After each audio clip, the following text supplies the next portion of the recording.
What about Wrexham, though, Grell? Because obviously they were a big storyline for us this season. We thought maybe they could do it. Nige didn't think so. It did come down to the final match day, though, where they were on the cusp of the playoffs. It's heartbreaking for them, but in perspective, what a journey. Yeah, 4 straight promotions, but the train stops here at the championship, like a lot of us said. And although it's sad, they've had a fantastic season, and they've been a great story, not for just football, but for English League football as well, because when you have regular, random Americans that don't watch football coming to me and asking me, hey, what's the story with Wrexham? They want to know if they're going to get promoted to the Premier League, if it's possible. So it brings a lot of attention, deserved attention to this league and to the championship in particular. But reality at some point sets in. I thought defensively they were not very good throughout the season. They got into these circus-type games all the time where they got into shootouts. And when you play that way, I think you're going to be missing some, and you're going to go up against teams that have unbelievable talents as well in the championship, that have big budgets as well. So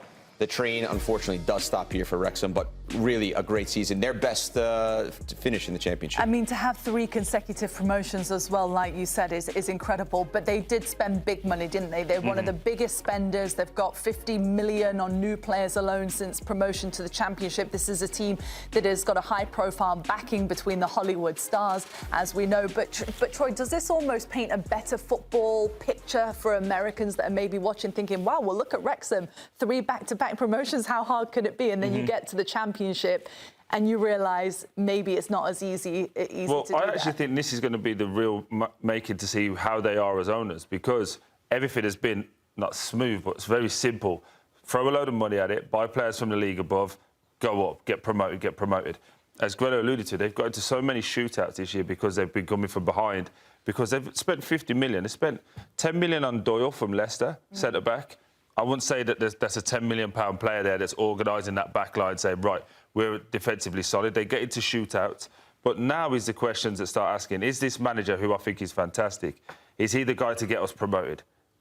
How much more do we need to spend on players now? Is this the same right style to get promoted? All of these questions start to raise their head now. I think the fact that they missed off so narrowly, they'll feel confident again in the group. But ultimately, they missed out, whether you missed out by a point or whether you missed out on 20 points. The end goal was to get into the playoffs, right, and try and get promoted again. So the question isn't whether I think they should be sacked. It's just whether now, is this the questions start to get asked now, when it's like, OK, why didn't we? How did we miss out on it? And I just wonder whether now we'll see the real Wrexham come to the fore and be like, OK, now they have a plan, they have a philosophy, here's what they're trying to do. There'll be re-evaluation, everything, like Troy said there for me. I think they have ambition of getting to the Premier League. That is the main goal whatsoever. And then you start to look around, you start to think, right, who can get us in there? Maybe there will be questioning the managers, and he will know he's under pressure and was supposed to get them to the Premier League. And if you look at it, not saying it's going to happen, but you look at Scott Parker now, no longer at Burnley. Scott Parker's a manager that has a history of getting clubs promoted. So that could be a manager that will fit the mold to say, right, he's done it before. But do you see my point, though? It's like the end goal was to be in the playoffs. In the Premier League. Yeah, but it's not what we said, though. No, I agree. No, we thought they'd be maybe in a relegation mid-table. So I think they No, but they believe that they could still get promotion to the Premier League. They overachieved. But then you've got to have a new stadium coming in, a new stand coming in, so more revenue, more expectation. And the questions start to ask now. Similarly with Birmingham City, had a poor season. The manager comes under pressure. Difficult start, but right now, at this moment, they will not care. They will all be enjoying not only the weather, the scenes, but also the drinks. Lots of drinks flying everywhere, isn't there? Ipswich Town, they had a bit of a bumpy road to close the season, but they got there in the end. A big sigh of relief for them. And guess who else had a big sigh of relief today? That is Hull City, because they have made it into the playoffs at the expense of Wrexham. Derby County also had a shout coming into the day, but Hull City creeping in, and now they will face Millwall in one of the playoffs. You've got Southampton against Middlesbrough in the other, and Hull City, Nigel, are you surprised to see them in the playoffs? Very surprised, Poppy, if I'm honest with you. You talk about the same time, this time last year, we talked about Hull City just surviving on the last day of the championship, and now, a year on, they just creep into a playoff spot there. And really and truly, I never had Hull City as a team to make the playoffs this season. It is a massive achievement for the club, and I think Troy described them as a bunch of misfits that were put together, and look what they've achieved. Absolutely. Great stuff. A bunch of players that were rejected by other clubs that were let go. Remember the transfer embargo as well, so they all had to be signed on free transfers and a few loans when that was lifted. So it's not dismissive, it's just the facts, and that's why they're there. They've all come together.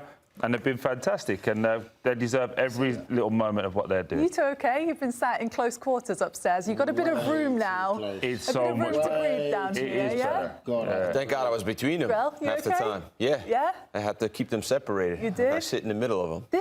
To be fair, just back to the whole thing, Ollie McBurney was a big player for them and big personality. Yeah. Kind of similar to Troy, big personality. Nigel, I'm hearing you've got to turn your mic on. Unfortunately, people at home can't hear you. Let's have a look at it. Grell, you just walked in, though. It's a bit chaotic today, isn't it? It's a bit chaotic in the Championship, a bit much in League One, a bit much in League Two. It's all trickled down into the studio. But these are the days we enjoy. Look at him. Isn't it? Look at it. Just look at him. Let me have a look for you. Child. Absolute child. To be fair to him, the green light's on, but it does say off. He might have turned it. To be fair, he just woke up. He slept for the last 30 minutes of the Golazo show, to be honest. Well, really, I listened to the first 45 minutes. I didn't hear you say too many words. Well, I was sleeping the first 45. He was sleeping the second 45. Yeah, okay. But no, this is the magic of football all over the world. Everyone wants to watch this final day, and how many scenarios were at play is incredible, even for the famous Nico Cantor, who does all our Golazo shows across all of our properties, struggled because of how many scenarios change and goal per goal, minute per minute, call by call, set piece by set piece. How many goalkeepers have we seen in the opposing boxes trying to score a late minute goal? And it is one of the best days in all of football. It's so true. Nigel, you've obviously gone all the way as well. Now the teams that know they're in the playoffs, they start their own brand new season now where they try to make it to Wembley, to the richest game in football. What is the mindset like on this final match day? Can you enjoy getting in the playoffs, or does it just carry on? Actually, sorry, Troy, why don't you answer? His mic's still not on. I don't know what's wrong with you, Nigel. Why don't you take the rest of the day off? More importantly, this is the most sense you've ever spoke as well, so keep it up. No, at this moment in time, you've been promoted too. Yes, I have, twice. Most people would normally now go and have like a drink, have a few days away and just enjoy themselves. And then obviously you get into the fact that the big games happen, but you do want to enjoy this moment as well, because it's very easy to start going, oh, who have we got next? Oh, there's a home game. When does this put... Enjoy it. It's been a long, hard season. You have a couple of days just to enjoy yourself, recuperate, mentally refresh, and go, right, let's attack. So true. Grell, not to come to you on the relegation side of things, but also... But you will. But you will. That is also... I've also been promoted, by the way. Yes, you have. I've been relegated But now well. I've heard Troy's thoughts on promotion. So anyway, back to you with the relegation. On one side, you see all the fans obviously flooding the pitch and celebrating. What are those moments like when you're relegated? Because not only does it affect the club, but it affects your whole family as well, doesn't it? Yeah, it sucks. It's terrible. When you get promoted, though, you feel like a family. You feel like a group. You feel like you can't wait to get started. What's the next chapter? Everything's great. You can't wait to see your family. The opposite is you become very individualistic. You don't want anything to do with the club. You don't want anything to do with your teammates. Everyone's pointing fingers. Oh, it's this guy's fault. It's that guy's fault. This is where we lost points. So...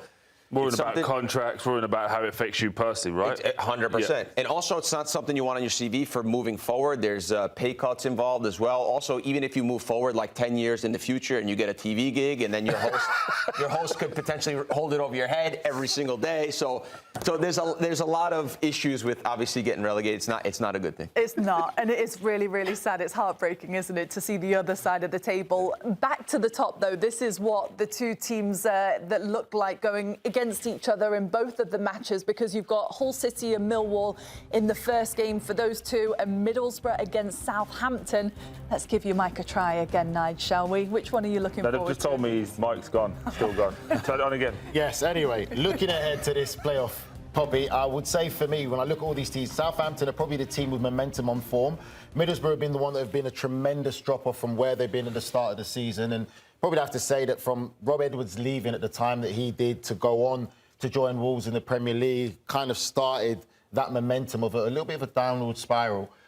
Millwall are the one I'm worried about the most. I think Millwall is the team that probably all the teams in there do not want to face. They are the team that can do everything. If it's a physical game, they can match that. If it's playing football, Barry Bannon's been a big signing for them. He adds that extra bit of quality and experience. But also, I think Southampton on their day probably could be right now riding that momentum to make something happen. So very, very similar to, probably, we said as well, in the Champions League. Yeah. You look at it, Millwall and Hull, very similar to Atletico Madrid, Arsenal.